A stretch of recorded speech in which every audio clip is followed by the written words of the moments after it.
Биздин кашарыбыз кырша эмес, кашар болуш керек. Анан ошол маселеде бизге кайрылып атат да, ишкерлерчи биз ала албай атабыз. Барсак кашарың жок экен, кашарың болуш керек, анан мынча жылдык эмес болуш керек. Суроодун өзөгү мында болуп атат да, бул мыйзам 2009-жылы кабыл алыныптыр, а? Бул биринчи мыйзам. Биринчи мыйзам. Анан реалдуу каржылоо бул жерде 2025-жылы башталып атат, а? Бул мыйзам негизинде комплекстүү каржылоо. Буга чейин ушул нерсе ишке ашпай келгендиги жөнүндө кайсы бир мамлекеттик орган жоопкерчилик тартат? Ошончо жылдан бери мына кыймыл 2025-жылы башталып атат. 500 миллион бөлүнүп атабы? 2025. Улукбек Карбекович бул жерде негизгиси мыйзам түзүлөт, мыйзам бар болчу. Мен башында айтып кеттим, сиз укпай калдыңыз окшойт. 11 статья турган. Бул рамочный мыйзам болчу. Азыркы мыйзамда биз 24-жылдан баштап иштеп баштадык. Жана талкуулар, общественный слушаниялар бардыгын жерлерде 25-жылы толуктап туруп, 25-жылы 7-чакырылышка киргизгенбиз. Мында 27 статья менен 5 главадан турган мыйзам аякта бүт баары киргизилген. Жанагы мыйзам негизинде канча укуктук ченемдүү актылар жасалат, НПЛар жасалат, мен да токтолуп кеттим ага.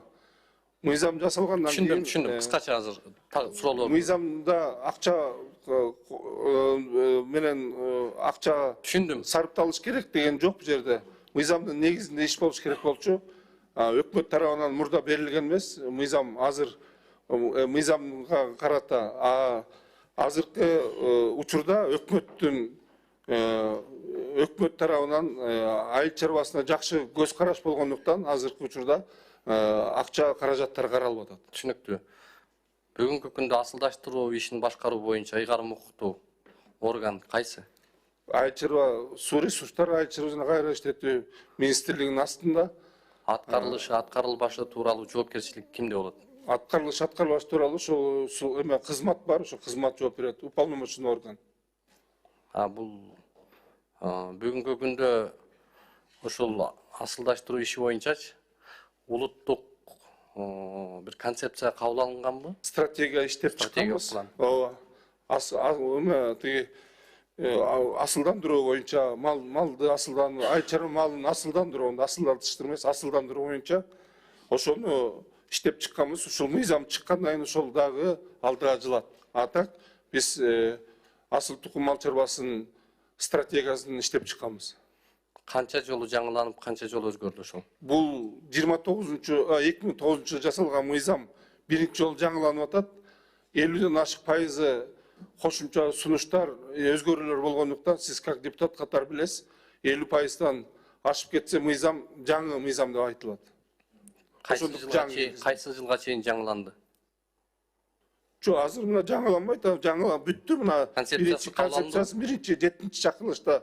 Мына азыр 7-чи чакырылыштын депутаттары да отурат, ошондо колдоп беришкен концепциясын, анан кийин сунуштарды берген, анда деле ошол мурунку депутат Эрбаев тарабынан сунуштун баарын кабыл алганбыз.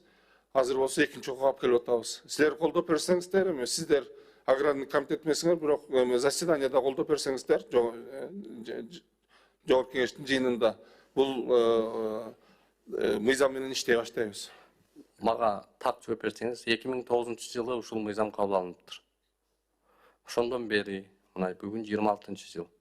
Канча жолу концепция жаздыңыздар? Канча мөөнөткө чейин?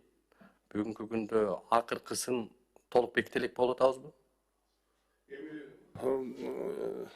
Улукбек Карбекович, мына негизи концепцияны улам жасай бербейт.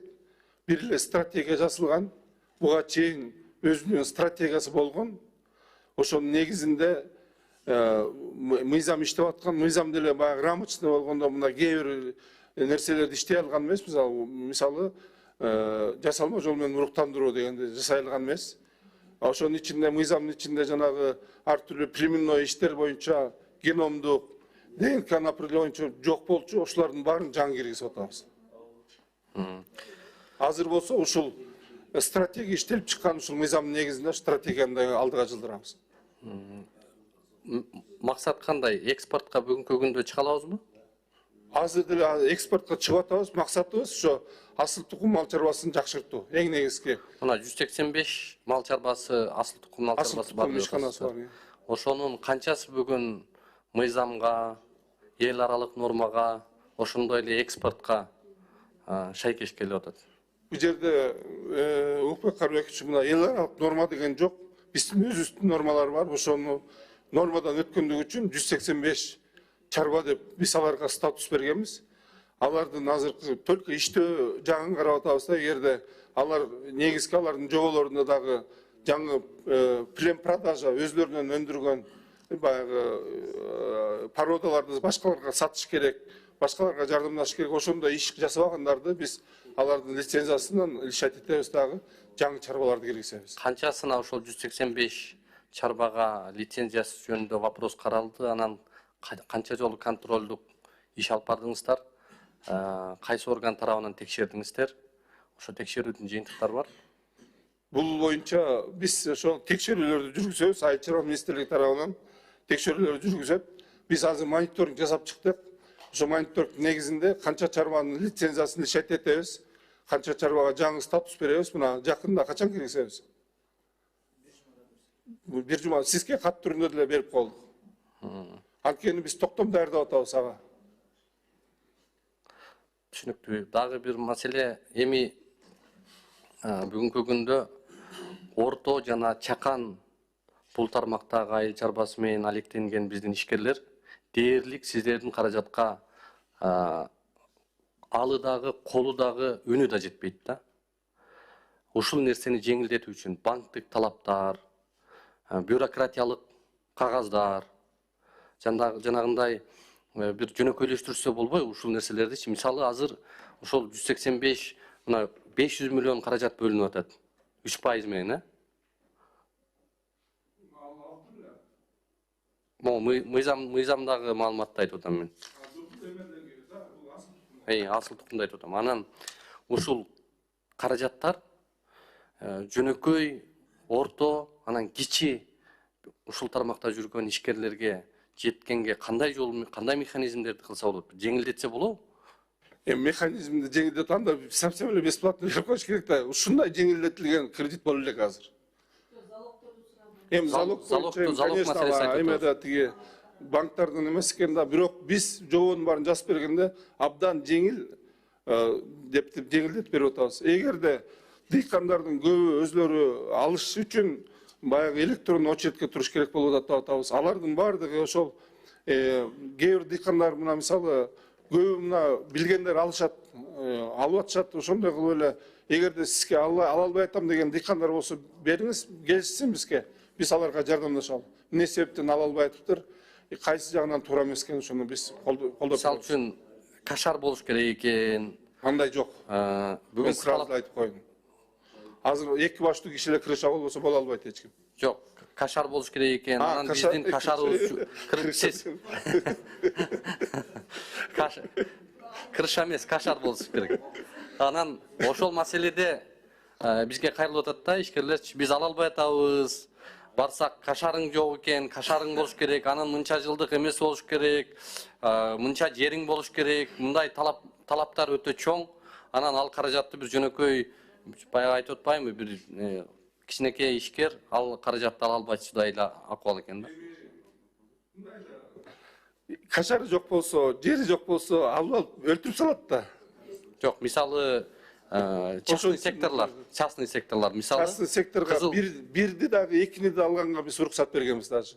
Кызыл битеги болсо, атайын биз жер аянтчасы болсо, өзүнүн ушул мал чарба бакканга атайын сарайлары болсо, анан ошол сөзсүз түрдө кашар деген статуска таянып, ошол статус үчүн ала албай жүргөн ишкерлер болуп атпайбы?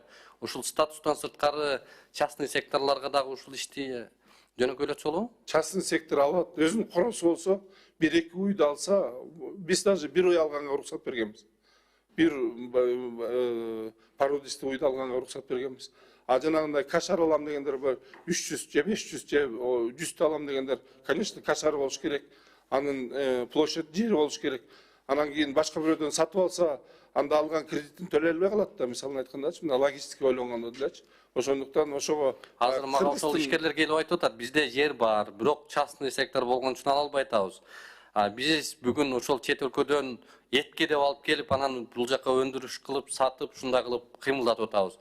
Эгерде бизге ошол жөнөкөйлөтүп койсо, биз эмне кылат элек, ошону ошол статусу менен алып келип, асыл тукумду өндүрөт элек. Бул жакта ишкерлигибизди чоңойтот элек, ушундай кылат элек деген бул туура айттыңыз. Биз азыр дыйкан, фермер деген өзүнчө статусту караган атабыз. Анткени ошолорго дагы сиз айткандай кээ бирөөлөр бар, дыйкан болуп эле статусу жок, ала албай калып атыптыр да. Аларды биз карайбыз, аларды. Кайрылса болот да. Болот. Рахмат.